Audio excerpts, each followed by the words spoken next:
Everyone, welcome to this new video. In this video, we are going to start our second unit of Java named Java Applet. तो यहाँ पर हम क्या पढ़ेंगे, जावा में एक कॉन्सेप्ट होता है जावा एप्लेट का, उस कॉन्सेप्ट को और अच्छे से समझेंगे, क्या होता है, क्यों यूज़ करते हैं वगैरह वगैरह। तो ये सब हम इसमें पढ़ेंगे। तो स्टार्ट करते हैं।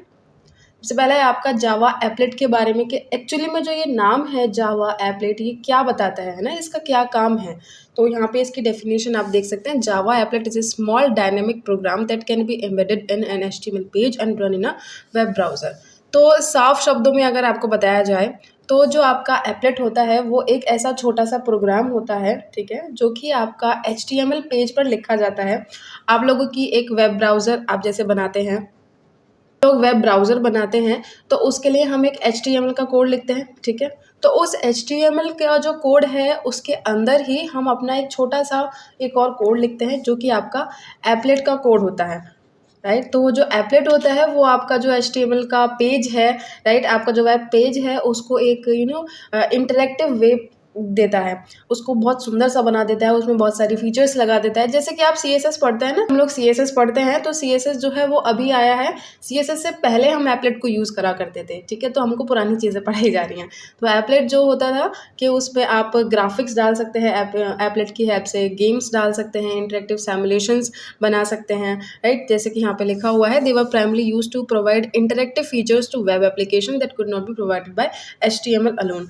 जिन बच्चों ने HTML थोड़ी सी पढ़ी होगी, राइट, तो उनको पता होगा कि HTML में क्या होता है कि हम बस खाली स्ट्रक्चर लिख रहे होते हैं। आपका जो वेब पेज होता है उसमें हम खाली स्ट्रक्चर लिख रहे होते हैं कि यहाँ पर बटन होगा और यहाँ पर आपका टेक्स्ट बॉक्स होगा, यहाँ पर आपका रेडियो बटन होगा, राइट। ये सब हम HTML में लिख रहे होते हैं। पर लेकिन जो बटन है, बटन को जो है स्टाइलिंग क्या देनी है, उसका कलर क्या होगा, जो हमारा बॉर्डर है उसका क्या कलर होगा, ये सब हम किसकी हेल्प से करते थे, पहले एप्लेट की हेल्प से। और आज हम किसकी हेल्प से करते हैं, CSS की हेल्प से। CSS यानी कि कास्केडिंग स्टाइल शीट, ठीक। तो आपको समझ आया होगा कि एप्लेट क्या है, किस तरीके से हम उसको यूज़ कर रहे हैं। After that, like all Java programs, applets are platform independent. They can run on any platform with a compatible Java virtual machine. अब क्योंकि ये भी एक Java का ही प्रोग्राम है, तो ये भी आपका इंडिपेंडेंट प्लेटफॉर्म है, ठीक है। प्लेटफॉर्म से इसको कोई प्रभाव नहीं पड़ता कि जिस पे आपने मुझे बनाया था आप उसी पर ही मुझे रन करोगे, ऐसी ज़रूरत नहीं है। आप उसको बनाइए, कहीं पर भी रन करिए, बस आपके पास JVM होनी चाहिए। Applets run in a secure environment call the sandbox. वो एक सिक्योर इन्वायरमेंट में रन करते हैं which restrict their ability to perform potentially harmful operation such as accessing the local system file system. तो यहाँ पर ये क्या कहना चाहता है, जो आपका एप्लेट होता है ना, जब हम उसको रन करते हैं तो हमारा, अगर हमारे सिस्टम में भी हमारा एप्लेट लिखा हुआ है ना, तो वो हमारे सिस्टम की लोकल फाइल को भी एक्सेस नहीं कर सकता, उसके पास एक्सेस नहीं होता है। समझ आ रही है आपको। जो आपका जो एप्लेट होता है वो जहाँ पर रन कर रहा है ना, उसका एक अपना ही इन्वायरमेंट बन जाएगा, राइट। वो अपने चारों तरफ एक बाउंड्रीज क्रिएट कर देगा कि मैं बस यहीं पर ही रहूँगा, इससे बाहर वाली चीज़ों को मैं बिल्कुल एक्सेस नहीं करूँगा, ना बाहर वाली चीज़ें मुझे एक्सेस करेंगी, ना मैं बाहर वाली चीज़ों को एक्सेस करूँगा, ठीक है। तो ये बिल्कुल इसी तरीके से है कि आपने अपने घर में एक कमरे में किसी को बंद कर दिया, तो वो उस कमरे के अंदर ही रहेगा, उसके बाहर वाली चीज़ों को बिल्कुल भी एक्सेस नहीं तो कर सकता है और ना ही करना चाहता है। ओके।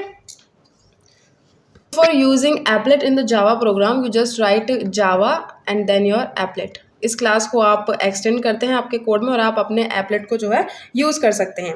और आपका जो एप्लेट होता है उसमें जो आपका मेन फंक्शन होता है वो कॉल नहीं होता। तो ये सिंपल प्रोग्राम से एप्लेट जो है एक नॉर्मल प्रोग्राम से किस तरीके से डिफर है कि आपका जो एप्लेट होता है उसमें मेन फंक्शन नहीं होता, और जो नॉर्मल फंक्शंस होते हैं उनमें मेन फंक्शन के बिना आपका फंक्शन ही नहीं चलेगा, आपका कोड ही नहीं रन करेगा, ठीक है। और जो आपका एप्लेट होता है वो आपका जो HTML है उसी के अंदर होता है ना, एम्बेडेड होता है। उसको आप बाहर से नहीं लिखते, उसको आप लिंक नहीं कर रहे होते हैं, वो उसी के अंदर ही एम्बेडेड होता है। ओके। आप JVM की हेल्प से उसको देख सकते हैं, राइट। और आप इसके लिए अगर आपको एप्लेट को व्यू करना है तो आप तो आजकल तो सारे नॉर्मल व्यूअर्स में भी वेब ब्राउज़र्स जो हैं जिनमें एप्लेट का सिस्टम है, आप वहाँ पे देख सकते हैं। बाकी एप्लेट व्यूअर की हेल्प से भी आप एप्लेट को देख सकते हैं। समझ रहे हैं आप मेरी बात को। जैसे कि हमने HTML का कोड लिखा, राइट, तो हम एक वेब पेज खुलेगी HTML के कोड के बाद, तो अगर आपका जो ब्राउज़र है वो एप्लेट को सपोर्ट करता है तो आपको आपका एप्लेट नज़र आएगा, नहीं तो नहीं आएगा। आप उसको एप्लेट व्यूअर में देख सकते हैं, ठीक। नॉर्मली एप्लेट को आप बस इसी तरीके से समझें कि एप्लेट जो होता है एक ऐसा प्रोग्राम होता है हमारे HTML के अंदर, जिससे हम अपना जो वेब पेज है उसको स्टाइलिंग प्रोवाइड करवा रहे होते हैं। ओके।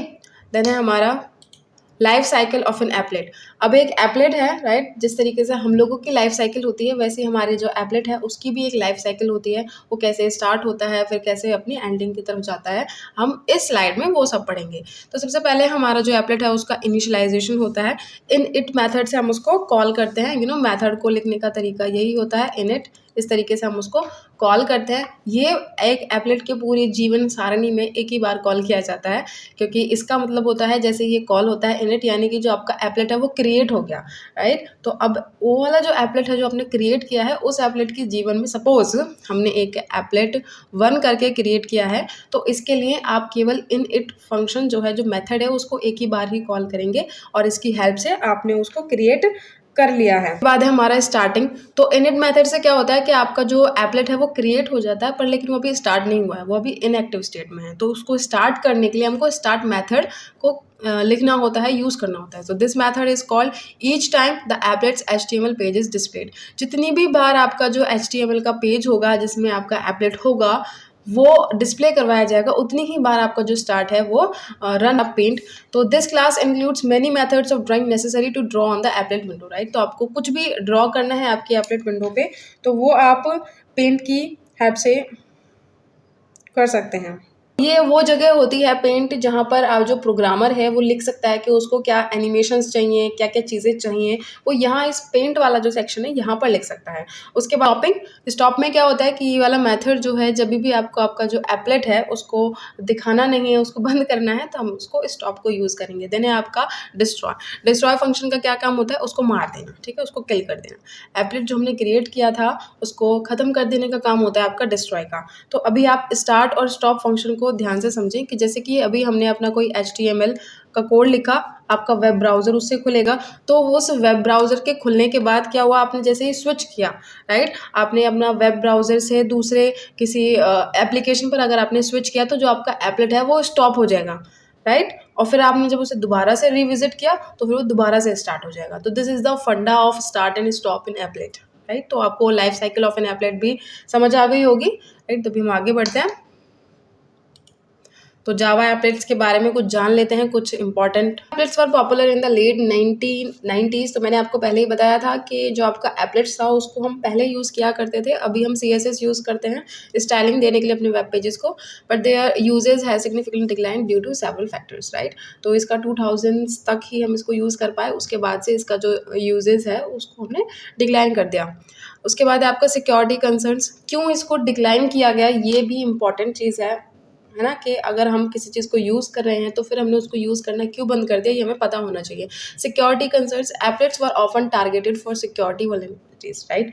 तो अगर ये सिक्योर नहीं है, समझ में आया आपको, ये सिक्योर नहीं है, इसको कोई भी एक्सेस कर सकता है, तो इसी वजह से इसको साइड लाइन किया गया। Second thing, compatibility, modern web browsers have phased out support for Java applets and the NP API plugin required to run them, right. तो अभी जो मॉडर्न वेब ब्राउजर्स हैं उनमें एप्लेट को रन करने के लिए सपोर्ट नहीं है, जावा एप्लेट्स को सपोर्ट नहीं करते वो लोग, राइट। उसके लिए आपको अपना अलग से NP API प्लगइन को रिक्वायर करना होगा उसको रन करवाने के लिए। तो आजकल के जो नए वेब ब्राउजर्स हैं, मॉडर्न वेब ब्राउजर्स हैं, वो कंपैटिबल नहीं है, कुछ होते हैं कुछ नहीं भी होते, राइट। तो इसी वजह से ही बताया गया था मेरे पहले इसी वजह से मैंने आपको पहले भी बताया था कि अगर आपको एप्लेट रन करना है तो या तो आप उसको एप्लेट व्यूअर में रन करिए या फिर जो कंपैटिबल हो वेब ब्राउजर्स उनमें ही हम उनको रन कर सकते हैं।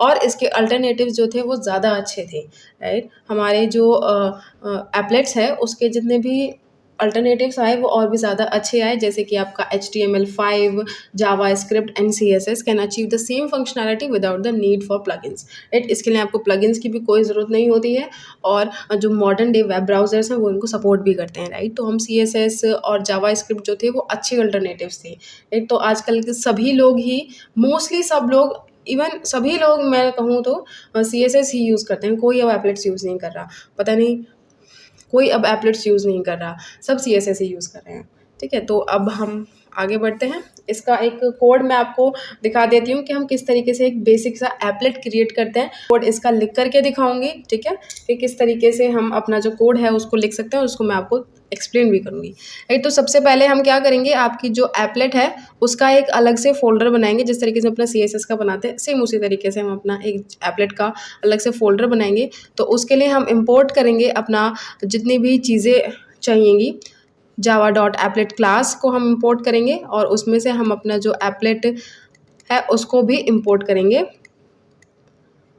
राइट, उसके बाद हम अपना ग्राफिक्स भी इंपोर्ट करेंगे क्योंकि हम उनको यूज़ करने वाले हैं। तो import डॉट जावा तो हम अपने ग्राफिक्स भी इंपोर्ट करेंगे। तो import dot Java dot AWT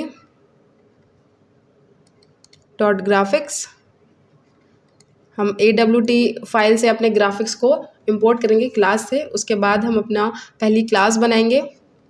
ये बिल्कुल उसी तरीके से जिस तरीके से हमने अपना जावा का कोड लिखा था सेम उसी तरीके से हम कर रहे हैं। पब्लिक क्लास एक्सटेंड्स एप्लेट, यहाँ पर इसका मैंने नाम नहीं दिया, जस्ट राइट फर्स्ट। राइट, इसका नाम आप फर्स्ट ले लीजिए, सॉरी मैंने नाम नहीं दिया था इसका। और उसके बाद आपके ब्रेसेस, और यहाँ पर अब आप अपना फंक्शन जो है डिफाइन कर सकते हैं। राइट, तो I am writing a function public void paint. Right, paint हम यहाँ पे फंक्शन दे रहे हैं जो कि आप ग्राफिक्स की हेल्प से यूज़ करेंगे। और उसके बाद आप यहाँ पर दे रहे हैं g.draw string। राइट, तो स्ट्रिंग आप यहाँ पर कुछ भी आप दे सकते हैं, वेलकम, जो भी आपका मन करे। और इसके बाद हम यहाँ पर कुछ न्यूमेरिक वैल्यूज़ देंगे जो कि आपकी हाइट और विड्थ बताएंगी आपका जो भी आपने लिखा है। तो वेलकम का जो ब्लॉक बनेगा वो इतना लंबा चौड़ा होना चाहिए। तो ये तो हमारा एप्लेट हो गया। अभी इसको HTML में भी एम्बेडेड करना है, तो उसके लिए हमको यहाँ पर कोड लिखना होगा HTML का अलग से। तो यहाँ पे आपके टैग्स लगेंगे HTML, और उसके बाद आपका एक बॉडी का टैग लगेगा, और उसके बाद हमारा एक एप्लेट को हम इसमें इनकोड करेंगे। तो applet code is equals to जो भी आपका क्लास का नाम है फर्स्ट डॉट क्लास, और इसकी आप विड्थ दे सकते हैं। तो ये जो आपका एप्लेट होता है ना, वो आपके HTML में एज अ विंडो दिखाई देता है कि एक छोटी सी विंडो आपकी है, जितनी भी आप उसकी हाइट और विड्थ दे रहे हैं उसके अकॉर्डिंग ये दिखाई देता है। तो इसकी हम विड्थ दे देंगे अकॉर्डिंगली 300, और इसकी हम हाइट भी यहाँ पर दे सकते हैं जितना भी हमारा मन करे, वो भी हम 300 ही दे रहे हैं। और उसके बाद हम इसको क्लोज़ कर देंगे और आपका एप्लेट को भी हम क्लोज़ कर देंगे, एंड देन हम अपना बॉडी को भी क्लोज़ कर देंगे, और उसके बाद हम अपना HTML टैग को भी क्लोज़ कर देंगे। तो ये था आपका एक बेसिक सा एप्लेट और HTML लिखने का तरीका। राइट, अगर आपको इसमें कुछ भी ना समझ आया हो तो प्लीज़ मुझे बताना। ये बस इस तरीके से यहाँ पर वेलकम प्रिंट हो जाएगा, दैट्स इट। ऐसे आपका जो वेलकम है वो यहाँ पर आपकी स्क्रीन पर, आउटपुट स्क्रीन पर प्रिंट हो जाएगा। तो ये आपका एक एप्लेट का बेसिक सा कोड था। होप आपको सब कुछ समझ आ गया होगा, और ये HTML का कोड था। उसके बाद हम आगे देखते हैं अपना AWT क्या होता है। तो AWT हमारा होता है एब्स्ट्रैक्ट विंडो टूलकिट। यहाँ पर जो है बहुत सारा फ्रेमवर्क्स होते हैं ताकि आपका जो ग्राफिकल यूज़र इंटरफेस है वो आप क्रिएट कर सकें। राइट, यहाँ पे बहुत सारी चीज़ें होती हैं जिनको आप यूज़ करके अपना जो आपका जो वेब पेज है उसको बहुत सुंदर तरीके से बना सकते हैं। राइट, इसमें बहुत सारी चीज़ें इंक्लूडेड होती हैं, जैसे कि आपका बॉर्डर का लेआउट होता है, इसमें कार्ड का लेआउट होता है, कलर्स होते हैं, कंपोनेंट्स होते हैं, बटन्स होते हैं, चेक बॉक्सेस होते हैं, वगैरह वगैरह। इसमें बहुत सारी चीज़ें इंक्लूडेड होती हैं इस टूल किट में। किट की हेल्प से आप अपना जो भी वेब पेज है उसको बहुत सुंदर तरीके से बना सकते हैं। अभी जो मैंने यहाँ पे इंक्लूड करा था ना, java.awt, this is what abstract window tool kit. तो इस AWT क्लास में से हमने किसको इनहेरिट किया था? ग्राफिक्स को इनहेरिट किया था। तो इसमें इसी तरीके से और भी बहुत सारे चीज़ें होती हैं जिनकी हेल्प से हम अपना है वो बहुत अच्छे से लिख सकते हैं। राइट, देन है हमारा कंपोनेंट। कंपोनेंट क्या होता है? तो component is an object having a graphical representation that can be displayed on the screen and interact with the user. Examples include buttons, text fields, labels and check boxes. Component is the super class for all AWT components. तो जो आपका AWT है उसके अंदर आपका component आता है, right. Suppose ये है आपका AWT, तो AWT के अंदर ही हम लोग पढ़ रहे हैं आपके कंपोनेंट को। किसको पढ़ रहे हैं हम? अपने कंपोनेंट को। तो कंपोनेंट क्या होता है? वो एक ऑब्जेक्ट होता है जो कि बहुत सुंदर दिखाई देता है, राइट। मतलब कि जो यूज़र है उसको देख करके वो इंटरेक्ट कर सकता है, राइट। ये आपकी स्क्रीन पे यूज़र के लिए ही दिखाया जाता है ताकि यूज़र उसको देख सके और इंटरेक्ट कर सके, राइट। इसमें बटन्स होते हैं, टेक्स्ट फील्ड्स होते हैं, लेबल्स होते हैं, चेक बॉक्सेस होते हैं। किसमें? ये किसमें आ जाता है? आपके कंपोनेंट में। और जो कंपोनेंट होता है वो जितने भी आपके AWT के कंपोनेंट्स हैं उनकी सुपर क्लास होता है। ये अभी धीरे धीरे समझ आएगा जब हम और इसकी सब क्लासेस पढ़ेंगे ना कंपोनेंट की, तभी हमको समझ आएगा कि एक कंपोनेंट सुपर क्लास कैसे है। तो अभी आप कंपोनेंट में क्या समझेंगे कि कंपोनेंट जो है वो AWT का ही एक ऐसा ऑब्जेक्ट है जिसकी हेल्प से हम जो यूज़र है उससे इंटरेक्ट कर सकते हैं और वो स्क्रीन पे देख सकता है कि क्या क्या लिखा हुआ है, क्या क्या नहीं लिखा हुआ। तो इसमें क्या क्या होते हैं? बटन्स होते हैं, टेक्स्ट फील्ड्स होते हैं, लेबल्स होते हैं, चेक बॉक्सेस होते हैं। ये सब किसके अंडर आते हैं? आपके कंपोनेंट्स के अंदर। देन है हमारा अभी कंटेनर क्या होता है? A container is a special type of component that can hold other components including other containers use to organize and manage the layout of child components. तो अभी मैं आपको समझाती हूँ कि कंपोनेंट और कंटेनर जो है ये दो अलग अलग चीज़ें हैं। आपका जो कंटेनर होता है वो भी एक कंपोनेंट ही होता है। उसके जो कंटेनर होता है उस कंपोनेंट के अंदर बहुत सारे अदर कंपोनेंट्स होते हैं। तो अभी मैं आपको इसको एक एग्जांपल की हेल्प से समझाती हूँ, तभी आपको और अच्छे से समझ आएगा। तो जैसे कि आपका जो कंपोनेंट होता है, राइट, जो कि मैंने अभी आपको बताया, तो कंपोनेंट के एग्जाम्पल में हमारे आ जाते हैं बटन्स आते हैं, राइट, और हमारा इसमें कैनवास आता है, चेक बॉक्स आते हैं। तो जितनी भी छोटी छोटी सी चीज़ें हैं वो सब इसमें आती हैं। लिस्ट आती है, लेबल्स आते हैं, ये सारी चीज़ें किसमें आती हैं? आपकी कंपोनेंट्स में आती हैं, यानी कि छोटे छोटे कंपोनेंट्स। अभी आपका जो कंटेनर होता है उसमें आपके जितने भी कंपोनेंट्स हैं उनको हम एक जगह डाल देते हैं। अब जैसे कि इसके एग्जाम्पल में क्या आता है? Panel, right. आपके जो एक विंडो है, सपोज आपके सामने एक वेब पेज है तो उसके अलग अलग विंडोज होती हैं। एक पैनल होता है, एक अपर का पैनल होता है ऊपर वाला, एक नीचे वाला पैनल होता है, एक साइड पैनल होता है। तो अकॉर्डिंग टू द नीड आपके वेब पेज पे अलग अलग टाइप्स के पैनल हो सकते हैं। तो कंटेनर क्या करता है कि जो कंटेनर होता है उस कंटेनर में आपके अलग अलग कॉम्पोनेंट्स होते हैं, ठीक है। तो कंटेनर में आपका पैनल हो गया, आपकी विंडो हो गई। विंडो भी आपके दो टाइप की हो सकती है। एक डायलॉग विंडो होती है, राइट, जैसे कुछ पॉपअप होगा तो वो आपकी डायलॉग विंडो हो गई, और आपका एक फ्रेम होगा। तो कंटेनर आप इस तरीके से समझें कि जैसे कि ये मेरी एक वेब पेज है, राइट, तो यहाँ पर आपका इसका टाइटल हो सकता है, राइट। तो ये आपका कंटेनर हो गया, यहाँ पे आपका टाइटल होगा, राइट। ऊपर कुछ बटन्स भी होते हैं, आपका होम का बटन होता है, आपका मेन्यू का बटन होता है, ये सारे बटन्स भी हो सकते हैं इधर, राइट। तो ये आपका कंटेनर हो गया। ये आपका फ्रेम हो गया, अपर फ्रेम हो गया। इसमें आपके लेआउट बॉर्डर होता है ना, इसमें सारी चीज़ें आप इंक्लूड कर सकते हैं। और यहाँ पर अगर आपने एक पैनल बना दिया तो ये साइड पैनल हो गया, इसमें आपकी बहुत सारी चीज़ें आप डाल सकते हैं। आपका वहाँ पे लॉगिन का बटन आता है, तो लॉगिन पे हम जैसे क्लिक करते हैं तो एक साइड पैनल खुल के आ जाता है, वहाँ पर आपका लॉगिन का ऑप्शन होता है और भी बहुत सारे ऑप्शंस होते हैं। तो ये जो चीज़ें हैं ये आपके कंटेनर में आ जाती हैं। तो ये जो बड़ा सा डिब्बा है इसके अंदर छोटे छोटे से कंपोनेंट्स हैं, ठीक। तो इसी तरीके से कंटेनर जो होता है वो भी एक कंपोनेंट ही होता है जो कि दूसरे कंपोनेंट्स को अपने अंदर इंक्लूड करके रखता है। उसके अंदर दूसरे कंटेनर्स भी आ सकते हैं, एक कंटेनर के अंदर दूसरे कंटेनर भी आ सकते हैं। वो कैसे? ये एक बड़ा सा जो वेब पेज है इसके अंदर भी तो बहुत छोटे छोटे से कंटेनर्स हैं। तो इसी तरीके से आपका जो कंटेनर होता है वो भी एक कंपोनेंट ही होता है जिसके अंदर और छोटे छोटे कंपोनेंट्स होते हैं और दूसरे कंटेनर्स भी होते हैं। तो कंटेनर जो है वो कंपोनेंट की सब क्लास है और कंपोनेंट कंटेनर की सुपर क्लास है। तो आपको समझ आ गया? ये सब हमको पढ़ना ज़रूरी है ताकि हमें पता रहे कि हम किस चीज़ को क्यों यूज़ कर रहे हैं। हमारा कंपोनेंट्स के बारे में हम थोड़ा सा पढ़ लेते हैं। आपका सबसे पहला है बटन। तो बटन क्या होता है? आप लोग जानते हैं कि बटन को अगर हम क्लिक करते हैं तो उससे कुछ ना कुछ एक्शन होने वाला है, राइट? तो उसको क्लिक करने से कुछ होगा, तब हम बटन को यूज़ करते हैं, है ना? तो बटन किस लिए यूज़ किया जाता है? ताकि हम अगर कुछ चेंजेस करवाना चाहते हो किसी चीज़ के क्लिक करने पर, तब हम बटन को यूज़ करते हैं।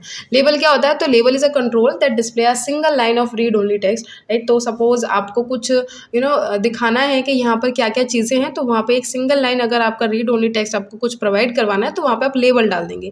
लेबल के आप नाम से ही समझ सकते हैं, जैसे कि किचन में डिब्बे होते हैं तो उनके ऊपर हम लेबल डाल देते हैं, नमक का ये, उसका ये, उसका उसका, इस तरीके से।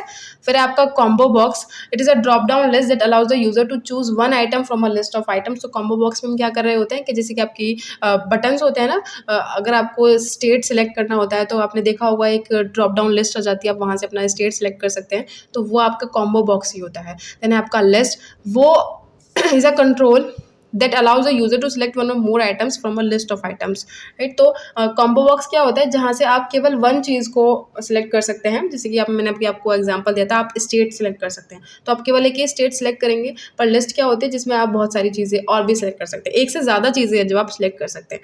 जब हम एग्ज़ाम का फॉर्म भरते हैं तो वहाँ पे प्रेफरेंसेज ऑफ सिटी आता है, तो वहाँ पर आप बहुत सारी सिटीज़ को उस लिस्ट में से चूज़ कर सकते हैं, राइट? फिर आपका मेन्यू बार, तो ये क्या करता है? आपका जो एक मेन्यू है उसको क्रिएट कर देता है। Let's see are event listeners. Event listeners क्या होते हैं? तो लिसनर्स क्या काम करते हैं? वो मतलब कि अगर बटन क्लिक हुआ है, राइट, अगर किसी माउस का मूवमेंट हुआ है, आपके कीबोर्ड से कुछ इनपुट किया गया है, तो हमको क्या काम करना है, ये इवेंट लिसनर्स का काम होता है। किनका काम होता है? इवेंट लिसनर्स का। जैसे कि अगर आपने आपके वेब पेज पे किसी बटन को क्लिक किया है तो फिर क्या काम करना है, ये कौन बताएगा? आपका इवेंट लिसनर बताएगा। तो आपको इसका कुछ कॉमन लिसनर्स हैं जिनको हम यूज़ करते हैं। सबसे पहले आपका action listener, use for handling button clicks, right? तो यहाँ पर क्या होता है कि अगर आपका कोई बटन है और आपने उसको क्लिक किया, तो फिर आप किस प्लेस पर जा करके लैंड करेंगे, किस विंडो पर आप जाकर के लैंड करेंगे, ये आपको कौन बताता है? लिसनर। उसके बाद है आपका आइटम लिसनर। ये क्या करता है आपका?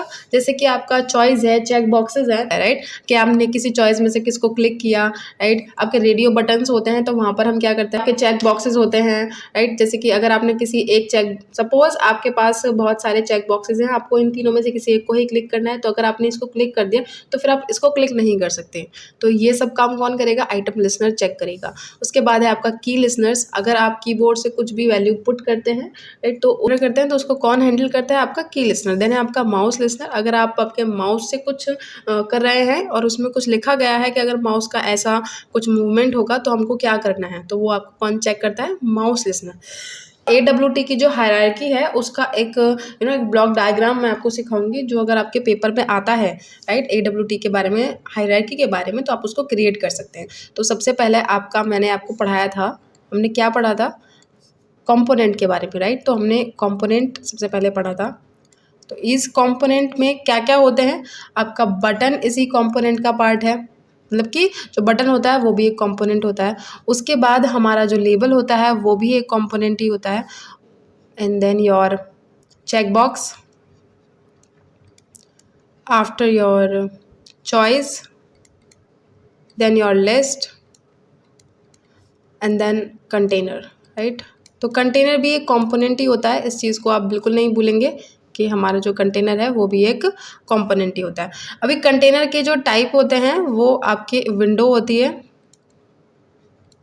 और आपका पैनल होता है, और इस विंडो पे आपके अलग अलग टाइप्स हो गए, फ्रेम और डायलॉग विंडो, डायलॉग बॉक्स जो होता है। तो ये आपका AWT की हायरार्की थी, राइट? इससे आपको AWT के बारे में बहुत कुछ पता चलेगा कि हमारा AWT में क्या क्या चीज़ें होती हैं।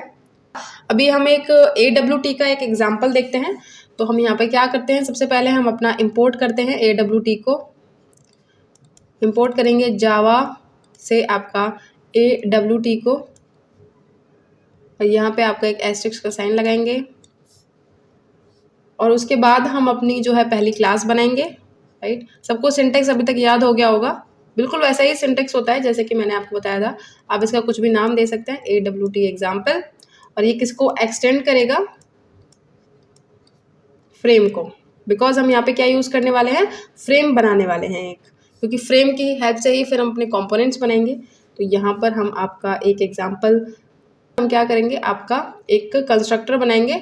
तो जैसे ही आपका ये क्रिएट होगा तो कंस्ट्रक्टर कॉल होगा और ये अपने आप रन करेगा। तो ये थोड़ा सा ब्रैकेट अजीब सा बन गया, let me rub this and again create this. उसके बाद है हम अपना एक बटन बनाएंगे जिसको हम नाम देंगे बी, और ये एक नया बटन होगा जिस पर हम नाम दे देंगे क्लिक मी, राइट। तो ये जो क्लिक मी है ये किस पर शो होगा, आपके बटन के ऊपर शो होगा, राइट। उसके बाद आप इसकी पोजीशन देंगे आपके बटन की, बी डॉट सेट बाउंड से आप इसकी पोजीशन देंगे। आप इसकी अपने स्क्रीन पर अपने अकॉर्डिंग कुछ भी पोजीशन दे सकते हैं। That's why it is so lengthy process. आप इसको ऐड करेंगे, ऐड बी की हेल्प से आप इसको ऐड करेंगे। तो ऐड बी जैसे ही आपने करा ना तो आपका एक बटन ऐड होगा। यहीं अगर आप और भी बटन ऐड, आपने ऐड बी करा, ठीक है, तो यहाँ पे आपका एक बटन ऐड हो जाएगा। और अगर आप और भी बटन्स ऐड करना चाहते हैं बी के ही एकदम जैसे जिस पे क्लिक मी लिखा हुआ हो, राइट, और उसकी बाउंड ये सब हो, तो आप एक और ऐड बी लगा सकते हैं। अब उसके बाद हम इसका साइज भी सेट कर सकते हैं। इसका साइज हम देंगे 300 और 300। ये जो साइज मैंने लिखा है ये किसका साइज है, ये आपके फ्रेम का साइज है, राइट। ये इस फ्रेम का जो हम क्रिएट करेंगे ना, वो उस फ्रेम का साइज मैंने यहाँ पर लिखा है। इसके बाद आप इसका एक टाइटल भी दे सकते हैं अगर आपका मन है तो, आपके फ्रेम का टाइटल।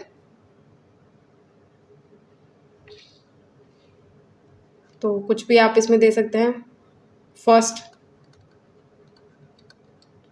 राइट। और उसके बाद आप इसको लेआउट भी दे सकते हैं। लेआउट क्या होता है ये भी हम लेआउट मैनेजर में पढ़ेंगे, तो लेआउट हम अभी नहीं लिख रहे हैं, हम इसको ट्रू कर देंगे ताकि ये हमको दिखाई दे। तो ये जो थी ये आपका AWT का जो एक फ्रेम है आपने वो क्रिएट कर दिया। अभी हम अपना मेन फंक्शन बनाएंगे ताकि हम इसको रन कर सकें। तो पब्लिक स्टैटिक वॉइड, अभी आप ये मत बोलना कि आपने तो बोला था कि एप्लेट में मेन नहीं यूज होता। ये एप्लेट नहीं चल रहा है, ये आपका AWT चल रहा है, ठीक है। तो वॉइड मेन, और यहाँ पे हम अपने स्ट्रिंग, आपका जो एप्लेट होता है और आपका जो AWT होता है ये दो अलग अलग चीज़ें हैं, प्लीज़ इनमें कंफ्यूज मत होना। तो AWT का एग्जाम, AWT और आप इसको कुछ भी नाम दे सकते हैं, A = न्यू, क्योंकि ये आपने एक क्लास बनाई थी और इस क्लास का अभी हम एक ऑब्जेक्ट क्रिएट कर रहे हैं और उसको हम यूज़ करेंगे। तो ये आप अब क्या होगा, आपकी जो विंडो बनेगी ना उस पर क्या आ जाएगा, क्लिक मी करके एक बटन आ जाएगा, क्लिक मी लिखा हुआ एक बटन आ जाएगा।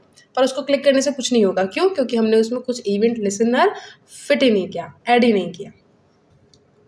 यहाँ तक हमने समझ लिया कि अभी बटन अभी क्लिक होगा तो कुछ नहीं होगा, पर अगर हम चाहते हैं कि कुछ हो उस पर तो हमको एक इवेंट लिसनर डालना होगा। उसके लिए आप यहाँ पर एक और फाइल को इंपोर्ट कर लीजिए, import.awt.event, ये आपका इवेंट है, राइट। और उसके बाद आपका सेमीकोलन। उसके बाद हम क्या करेंगे, यहाँ पर कहीं पर हम अपना एक इवेंट लगा देंगे, ठीक है, कि इसके क्लिक करने से क्या होगा। तो उसके लिए let me just create a place. तो यहाँ पर जो मैं अभी लिखूंगी वो मैं आपको इधर इस ब्लॉक में दिखा दूँ, ठीक है। तो हम क्या लगाएंगे, बी पर हम एक इवेंट लिसनर लगाएंगे, तो उसका नाम होगा एक्शन लिसनर, और ये एक न्यू एक्शन लिसनर होगा, तो हम ये भी लिखेंगे न्यू एक्शन और आपका लिसनर। और उसके बाद आपका ब्रैकेट क्लोज, और यहाँ से हम अपना इसको लिखना डिफाइन करना शुरू करेंगे कि यहाँ पर होगा क्या आखिरकार। तो आप यहाँ पे लिखेंगे पब्लिक वॉइड एक्शन परफॉर्म्ड,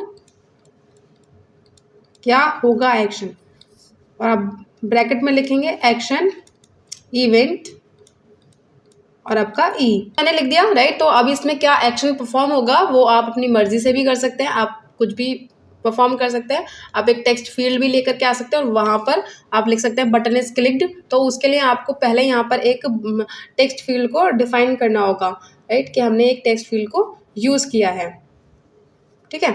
तो उससे उसकी हेल्प से क्या होगा कि आप उसको डिफाइन कर सकते हैं। ओके, तो आई होप आपको समझ आ गया होगा। अगर कुछ नहीं समझ आ रहा है ना तो प्लीज़ मुझे बता देना। पहली पहली बार में चीज़ें नहीं समझ आती है, हम लोग CSS आप लोग यूज़ करते हैं, तो AWT, एप्लेट, ये सारी चीज़ें समझना थोड़ा सा मुश्किल होगा। अगर कोई दिक्कत हो तो प्लीज़ मुझे बता देना। देखो, आपका जो AWT है उसका एक बेसिक सा एग्जाम्पल जो कि मैंने आपको कोड में दिखाया है। सबसे पहले आपका import java.awt. तो उसके बाद यहाँ से आपने, इसका मतलब है ऑल, हम सबको इम्पोर्ट कर रहे हैं। उसके बाद है आपका यहाँ पर हम क्या करें, आपका जो new1 नाम से हमने क्लास बनाई है जो कि आपके फ्रेम को एक्सटेंड करिए। मैंने आपको पहले भी एक्सप्लेन कर दिया है, ये सब वही है। तो यहाँ पर आप देखो इसके बाउंड्स जो हमने सिलेक्ट किए थे, एक्स, वाई, विड्थ और हाइट। तो ये आपका एक्स कोऑर्डिनेट बताता है पहला वाला, सेकंड वाला आपका वाई कोऑर्डिनेट, और जो थर्ड वाला होता है वो उसकी विड्थ बताता है, और जो लास्ट वाला होता है वो हाइट बताता है किसकी, बटन की।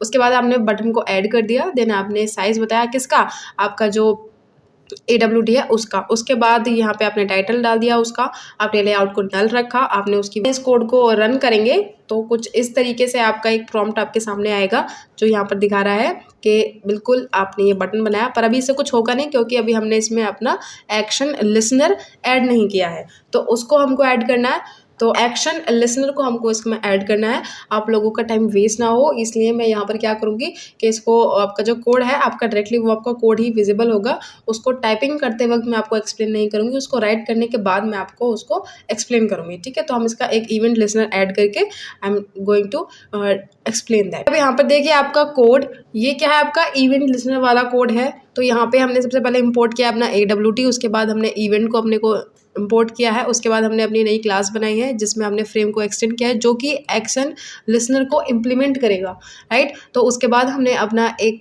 टेक्स्ट फील्ड बनाया है TF के नाम से, और उसके बाद आपका जो न्यू है, आपका जो new1 है, ये हमने कंस्ट्रक्टर को लिया है, उसको हम यूज़ करेंगे।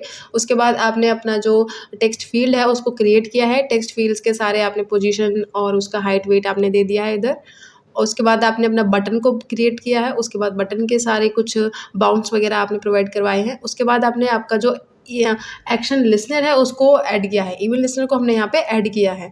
तो अभी क्या होगा ये हमको यहाँ पर इसको बताना है, तो वो हमने यहाँ पे अपना इवेंट लिसनर को भी ऐड किया है। उसके बाद आपने इन सब चीज़ों को ऐड कर दिया, ऐड B, ऐड TF, और उसके बाद आपने अपना साइज़ भी बता दिया कि आपका जो AWT है उसका क्या साइज़ रहेगा। उसके लेआउट अभी हमने पढ़ा नहीं है, विजिबिलिटी हम ट्रू रखेंगे। उसके बाद आपका जो एक्शन परफॉर्म वाला फंक्शन है उसको भी हम यूज़ करेंगे। तो यहाँ पर हम क्या करेंगे कि जो आपका टेक्स्ट है, जो आपका टेक्स्ट फील्ड है उसमें हम वेलकम को प्रिंट करवा देंगे अगर हमारा बटन जो है वो क्लिक होगा, राइट। यहाँ पे लिखा है ना action perform action event E, तो यहाँ पर हम क्या करेंगे, आपका जो वेलकम है उसको हम प्रिंट करवा देंगे। तो I am very excited to run this, तो let's run this code. Here you can see your window, कुछ इस तरीके से आपको अपीयर होगी। अभी हम इसको क्लिक करेंगे तो हियर आपका वेलकम जो है वो प्रिंट होकर के आ जाएगा। तो एक्शन लिसनर जो होते हैं वो कुछ इस तरीके से काम करते हैं, राइट।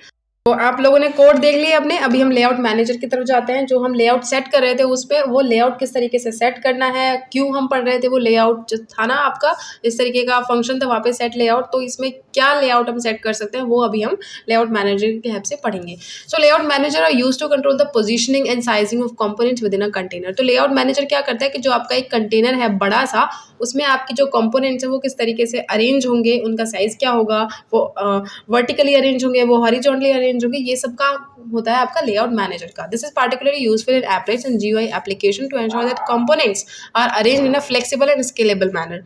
ये आपका GUI में एप्लीकेशंस जो होती है उनमें यूज होता है ताकि आपका जो कंपोनेंट्स है वो एक तरीके से अरेंज हो। ऐसा ना हो कि आपने पोजीशनिंग की हेल्प से आप उनको अरेंज कर सकते हैं, पर लेकिन अगर आपको कुछ ऐसा लेआउट बनाना हो कि एक डिब्बे के बाद दूसरा डिब्बा, फिर तीसरा डिब्बा, एकदम एक की मतलब कि एक लाइन में और एकदम सही तरीके से हो, तो फिर वो हम किस तरीके से करेंगे, वो हम लेआउट मैनेजर की हेल्प से करते हैं। उसमें हम लेआउट को सेट करते हैं। तो इसका एग्जांपल होता है set layout new flow layout. तो ये जो फ्लो लेआउट जो है, ये लेआउट के टाइप्स हैं जो कि अभी हम पढ़ रहे हैं लेआउट मैनेजर के जस्ट बाद।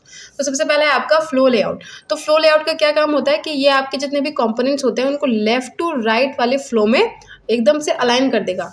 तो ये एक पैराग्राफ की तरह होता है, जैसे कि आपका डिब्बा, एक डिब्बा, फिर आपका दूसरा डिब्बा, फिर आपका तीसरा डिब्बा, एक लाइन सी में ये इसको अरेंज कर देगा, राइट। तो बॉर्डर लेआउट, ये बॉर्डर लेआउट क्या करता है, आपका जो कंटेनर होता है, कंटेनर यानी कि आपका जो बड़ा वाला डिब्बा होता है उसको 5 रीजन्स में डिवाइड कर देता है। तो उसके अकॉर्डिंग अभी आप इन रीजन्स के अकॉर्डिंग नॉर्थ, साउथ, ईस्ट और वेस्ट के अकॉर्डिंग अभी आप अपने जो चीज़ें हैं, अपने जो कंपोनेंट्स हैं उनको अलाइन कर सकते हैं। आपको आपके कंपोनेंट को सेंटर में एंटर करना हो, राइट, किसी पोजीशन देनी हो उसको, राइट, तो आप इस तरीके से यूज़ कर सकते हैं बॉर्डर लेआउट का। तो ये आपके कॉम्प्लेक्स लेआउट को जब आपको क्रिएट करना होता है तब हम बॉर्डर लेआउट को यूज़ करते हैं। लेआउट जैसे कि इसका नाम ही है, ये क्या करता है कि जितने भी हमारी चीज़ें हैं, हमारे कंपोनेंट्स हैं, उनको एक ग्रिड की तरह अरेंज कर देता है। ग्रिड की तरह कैसे, ऐसे ऐसे ऐसे और थोड़ा सा नीचे, तो इस तरीके से वो ग्रिड में उनको अरेंज कर देता है। तो ये आपका जब आप ग्रिड लेआउट्स क्रिएट करते हैं तो उसके लिए यूज़फुल होता है। जैसे कि आपका टिक टैक टो गेम होता है, राइट, तो उसके लिए हम ग्रिड लेआउट को यूज़ कर सकते हैं क्योंकि उसमें हमें 9 डिब्बे चाहिए होते हैं जो कि कुछ इस तरीके से अरेंज हो, राइट, तो हम ग्रिड लेआउट को इस जगह पर यूज़ कर सकते हैं। देन हमारा कार्ड लेआउट, तो right, treats each component as a card that can be swept to the front, right. तो आप इसमें क्या करते हैं कि हम हर एक कंपोनेंट को एक कार्ड की तरह की तरह ट्रीट करते हैं। तो जिस तरीके से कार्ड एक दूसरे के ऊपर आ जा सकते हैं, वही काम इसमें कर सकते हैं। जैसे कि ये आपका एक कंपोनेंट हो गया, इसके ऊपर एक दूसरा कंपोनेंट ऐसे छलांगे मार रहा है, राइट, या नीचे से इस तरीके से आप एक अलग सा एक विजुअल सा क्रिएट कर सकते हैं। यूजफुल फॉर क्रिएटिंग विजार्ड्स और टैब्ड इंटरफेसेस। ओके, देन है हमारा बैग लेआउट। इसमें क्या होता है, a flexible layout manager that aligns component vertically and horizontally without requiring that the component to be of the same size. यहाँ पर क्या हो रहा है कि ये आपका जो चीज़ें हैं, आपके जो कंपोनेंट्स हैं, उनको हॉरिजॉन्टली और वर्टिकली एकदम से अलाइन कर देगा, पर उसके लिए आपके कंपोनेंट का सेम साइज का होना ज़रूरी नहीं था। ग्रिड लेआउट में क्या था, सब सेम साइज के होने चाहिए, बट आपका ग्रिड बैग लेआउट जो है उसमें सेम साइज नहीं चाहिए होता। आप का डिब्बा ऐसे आप बना सकते हैं, आप कुछ इस तरीके से भी बना सकते हैं, राइट। आप यहाँ पर और बड़ा रख सकते हैं और यहाँ पर 2 छोटे रख सकते हैं। इस तरीके का अगर होता है तो ग्रिड बैग जो होता है उसको अलाइन कर देता है। Suitable for complex and sophisticated layouts. उसके बाद है आपका choosing the right layout manager. तो मतलब कि आपका जो वेब पेज है, उस वेब पेज पे कौन सा लेआउट मैनेजर या कौन सा लेआउट जो है वो बेस्ट लगेगा, वो आप किस तरीके से चूज़ कर सकते हैं। फ्लो लेआउट आप यूज़ करेंगे सिंपल के लिए, अगर आपको चीज़ें सिंपल रखनी है, सीक्वेंशियल रखनी है, तो आप फ्लो को चूज़ करेंगे। बॉर्डर के लिए आप चूज़ कर सकते हैं जब आपको हेडर, फुटर, ये सब चीज़ें अलग से दिखानी हो, राइट। जैसे कि आपका एक पेज है, आपको हेडर अलग से दिखाना हो, फुटर अलग से दिखाना हो, साइड पैनल अलग से दिखाना हो, ये सब अगर आपको दिखाना है तो आप बॉर्डर लेआउट को यूज़ करेंगे। देन आपका ग्रिड लेआउट, इसको अगर आपको ग्रिड बनाने हो, मैंने आपको बताया था गेम्स होते हैं, आप उसके लिए यूज़ कर सकते हैं। कैलकुलेटर अगर आपको क्रिएट करना है, आप उसके लिए यूज़ कर सकते हैं। देन आपका कार्ड लेआउट, जब आपको 2 पैनल्स जो हैं उनके बीच में स्विच करवाना हो, है ना, यहाँ पे आपको एग्जांपल दे रखा है ना, जब आपको 2 पैनल्स के बीच में, अलग-अलग पैनल्स के बीच में, अलग-अलग कंपोनेंट्स के बीच में, कंटेनर्स के बीच में आपको स्विच करवाना हो, तो आप कार्ड लेआउट को यूज़ कर सकते हैं। देन आपका ग्रिड बैग लेआउट, जब आपको कॉम्प्लेक्स चीज़ें बनानी हो, जब आपका दिमाग आर्टिस्टिक हो, आपको कुछ भी नहीं पता, कुछ भी सिस्टमैटिक नहीं रखना, बस ऐसे ही सब चीज़ें चल रही हैं, ऊपर नीचे कहीं भी रखी हुई हैं, तो आप ग्रिड बैग का यूज़ कर सकते हैं। तो यहाँ पे एक छोटी सी डिटेल एनालिसिस है कि जितनी भी चीज़ें हमने पढ़ी AWT के बारे में, वो क्या क्या थी। कंपोनेंट्स जो होते हैं वो बेसिक बिल्डिंग ब्लॉक्स होते हैं, राइट, आप उसमें बटन्स डालते हैं, लेबल्स डालते हैं।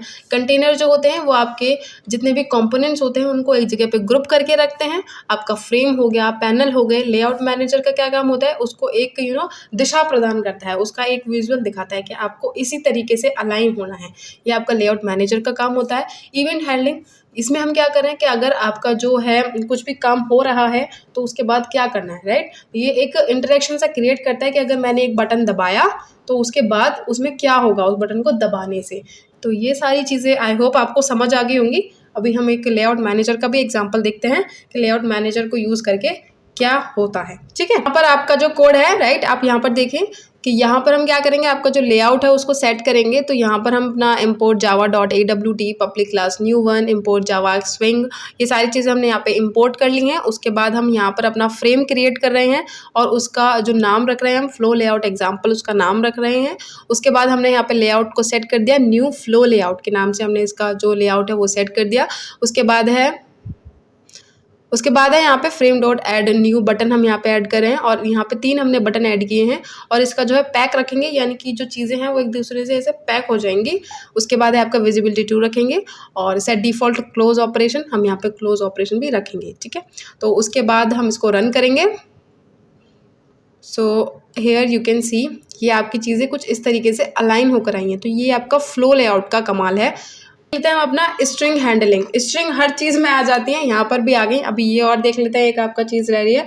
और हाँ, आपने जितने भी मैंने आपको लेआउट्स पढ़ाए थे, अगर आपको उनके एग्जांपल्स लेने हो तो आप वहाँ पे जो लेआउट था उसमें फ्लो की जगह पे अलग अलग लेआउट्स को यूज़ करके चेंज करके आप उसको यूज़ कर सकते हैं। और कुछ हेल्प चाहिए हो, कुछ कोड नहीं चल रहा हो तो प्लीज़ मुझे बता देना, ठीक है। तो अभी स्ट्रिंग हैंडलिंग देखते हैं। String handling is a crucial in Java and there are several main functions provided by the string class to manipulate and process strings effectively, right. तो स्ट्रिंग्स को मैनिपुलेट करना, राइट, मतलब कि उसमें चीज़ें चेंज करते रहना, क्या क्या नहीं, वो सब आपका जो स्ट्रिंग्स है वो आपको प्रोवाइड करवाते हैं। अगर आपको स्ट्रिंग्स में कुछ चेंज करना हो, राइट, तो उसके कुछ एग्जांपल्स हैं, फंक्शंस के एग्जांपल हैं। तो ये रहे आपके एग्जांपल्स, लेंथ, कॉन्कैटिनेशन, सब स्ट्रिंग।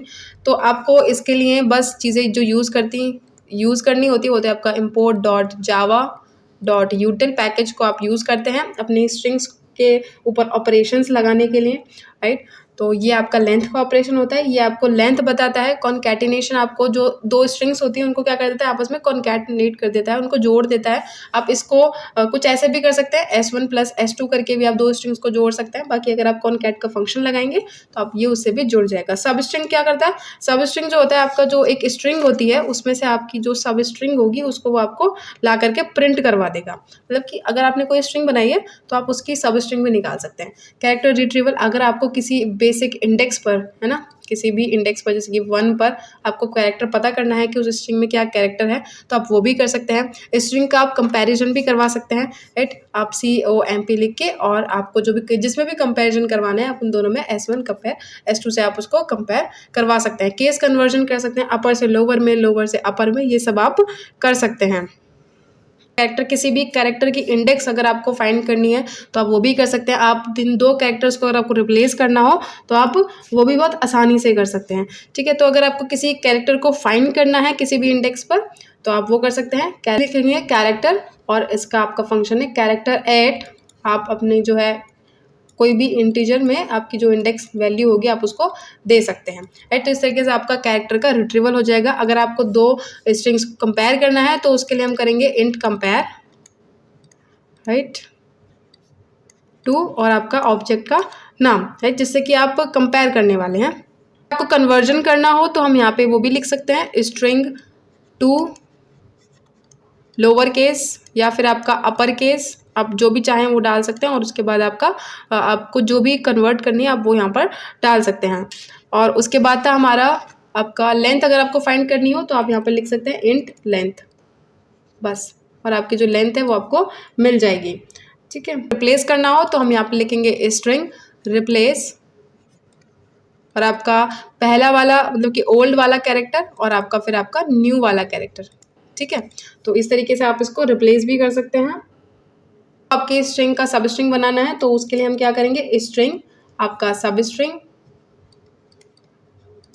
और इसमें आप आपका जो है बिगनिंग डाल दीजिए इंडेक्स की, जहाँ से आपको आपकी स्ट्रिंग को स्टार्ट करना है, और यहाँ पे आपकी एंडिंग डाल दीजिए जिस भी स्ट्रिंग से आपको ये क्रिएट करवाना है, राइट। तो होप आपको सब कुछ समझ आ गया होगा, राइट। इतने जितने भी फंक्शंस हैं इनको किस तरीके से यूज़ करना है ये सब आपको समझ आ गया होगा। अगर कुछ भी ना समझ आया हो, कुछ भी छूट गया हो तो please let me know in the comment section, ठीक है। For the next video, until then code yourself.